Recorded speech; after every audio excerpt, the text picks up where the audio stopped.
அன்பு சொந்தங்களே, தமிழகத்தில் மீண்டும் ஒரு லாக்அப் டெத் மரணம் அப்படின்ற ஒரு செய்தி அதிர்ச்சி அலைகளோட தற்போது ஊடகங்களில் வந்து கொண்டிருக்கிறது.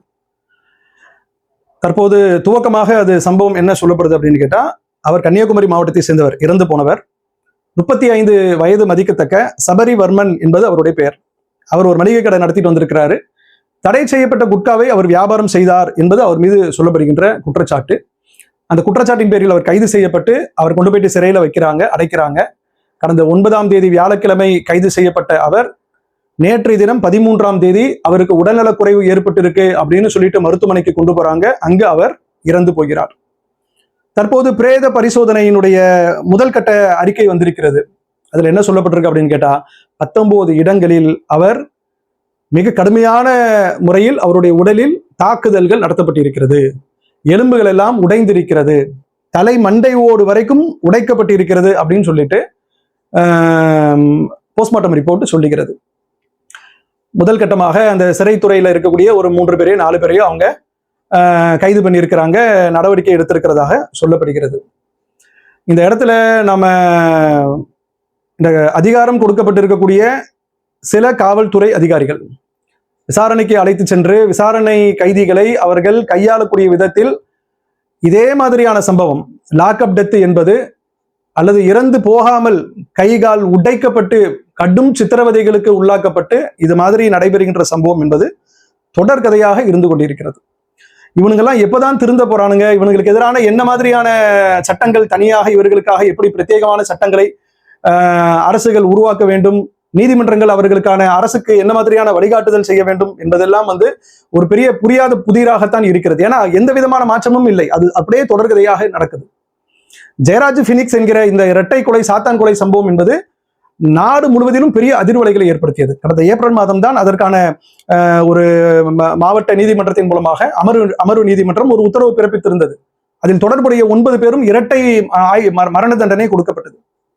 ஆனாலும் பாருங்க, எந்த விதமான ஒரு உறுத்தலும் இல்லாம செத்து போனா என்ன ஆகும், இது எவ்வளவு பெரிய பிரச்சனையாகும் என்கிற எந்த கவலையும் இல்லாமல் இது போன்ற சம்பவங்களில் ஈடுபடுகிறார்கள்.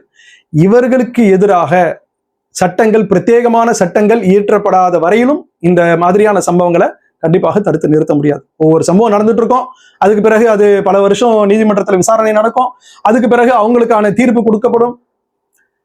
இது நடக்கவே கூடாது என்கிற அளவிற்கு சட்டங்கள் கண்டிப்பாக கொண்டு வரப்பட வேண்டும். அதை தாண்டி தற்போது ஆட்சியில் இருக்கக்கூடிய தாவேகா என்ன சொல்லிட்டு இருக்கா அப்படின்னு கேட்டா, முன் சென்ற அரசின் மீதும் குறிப்பா திமுகவின் மீதும் அவர்கள் சொல்றதெல்லாம் என்ன அப்படின்னு கேட்டா, சட்டம் ஒழுங்கு கெட்டு போய் நாசமா போனதுக்கு நீங்க தான் காரணம். எதுக்கு என்ன காரணம்?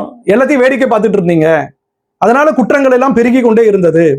கொலையில இருந்து, கற்பழிப்புல இருந்து, பெண்களுக்கு எதிரான குற்றங்கள்ல இருந்து எல்லாமே பெருகினதுக்கு என்ன காரணம் அப்படின்னு கேட்டா, மொத்தமும் ஸ்டாலின் தான் காரணம், திமுக தான் காரணம், முன் சென்ற ஆட்சியாளர்கள் தான் காரணம், நாங்கெல்லாம் அப்படி கிடையாது, நம்ம எல்லாம் வேற அப்படின்னு சொல்லிட்டு மேடைக்கு மேடை இந்த சினிமா டைலாக் மாதிரி பேசி கொண்டிருக்கக்கூடிய தாவேகா அரசுக்கும் முதலமைச்சருக்கும் சாமானிய மக்களில் ஒருவராக நாம் முன்வைக்கக்கூடிய கேள்வி என்ன அப்படின்னு கேட்டா, இப்ப உங்க ஆட்சியில நடைபெறுகின்ற இது மாதிரியான சம்பவங்களுக்கு என்ன செய்ய போறீங்க? ஒரு நாட்டுல குற்றங்கள் நடைபெற்றால் அந்த குற்றங்களை அந்த அரசு எப்படி கையாளுகிறது என்பதை வைத்துத்தான் மதிப்பீடு செய்ய முடியுமே தவிர, குற்றங்களே நடக்காத அளவுக்கு நீங்க தடுத்திருக்கணும் அப்படின்னு தானே எல்லா இடத்துலயும் பேசிட்டு இருக்கிறீங்க.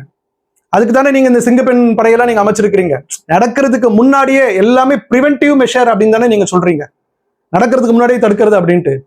ஆனா எல்லா குற்றவாளிகளும் எல்லா குற்றங்களையும் சர்வ சாதாரணமாக இந்த 2 மாசத்துலயும் செஞ்சுக்கிட்டு தான் இருக்கான். சொல்ல போனா ப்ரொபோஷனல்ல சொல்றதா இருந்தா கொஞ்சம் அதிகமா தான் போய்கிட்டு இருக்கு. அப்ப நீங்க பேசுற இந்த வீர வசனங்களுக்கு எல்லாம் குற்றவாளிகளுக்கு அவர்களிடம் எந்த விதமான ஒரு பெரிய தாக்கத்தையும் ஏற்படுத்தல அப்படின்றது தெரிகிறது. அதை தாண்டி உங்களுடைய அரசின் கீழே, அதுவும் உங்கள் அதிகாரத்தின் கீழே செயல்படுகின்ற காவல் நிலைய அதிகாரிகள் வரை உங்களுடைய இந்த எச்சரிக்கையை பொருட்படுத்தவில்லை என்பதைத்தான் காட்டுகிறது. நாம என்ன கேட்க விரும்புறோம் அப்படின்னு கேட்டா, அப்புறம் என்ன உங்க பாணியிலே சொல்றதா இருந்தா அப்புறம் என்ன இதுக்கு நீங்க முன் சென்ற ஆட்சியையே திரும்ப திரும்ப திரும்ப திரும்ப குறை சொல்லி கொண்டிருக்கிறீர்கள்? அதைத்தான் நமக்கு கேட்க தோணுகிறது. இருப்பினும் இது மாதிரியான குற்றங்கள் முடிவுக்கு வர வேண்டும். இதனால் ஏற்படுகின்ற இழப்புகள், அந்த குடும்பத்தார்கள் சந்திக்கின்ற இழப்புகள், அது சாதாரண இழப்பு இல்லை. கொண்டு போயிட்டு சில லட்சங்களை கொடுத்து சரி கட்டக்கூடிய இழப்புகள் இல்லை. ஒரு உயிர் போயிடுச்சு அப்படின்னு சொன்னா அந்த உயிருடைய மதிப்பை அந்த குடும்பத்தார்கள் மட்டும்தான் அறிவார்கள். சுத்தி இருக்கிறவங்களோ அரசோ ஆட்சியாளர்களோ அந்த குடும்பத்தார்களுக்குத்தான் அந்த இழப்பினுடைய வழி தெரியும். இந்த மரணம் மிகப்பெரிய ஒரு குற்ற செயலாக பார்க்கப்பட வேண்டும். இதற்கு முன்பும் ஏராளமாக நடந்திருக்கிறது. இனி எதிர்வரக்கூடிய காலங்களில் நடக்காத அளவிற்கு மிக கடுமையான சட்டங்கள், இது மாதிரியான லாக்அப் டெத் என்று சொன்னால் அதனுடைய விபரீதம் என்ன என்பதை அந்த காக்கி சட்டை போட்டிருக்கக்கூடிய சில மோசமான மிருகங்களுக்கு, ஒட்டுமொத்தமாக அல்ல, சில மோசமான மிருகங்களுக்கு புரிய வைக்கும் விதமான சட்டங்கள் இயற்றப்பட வேண்டும்.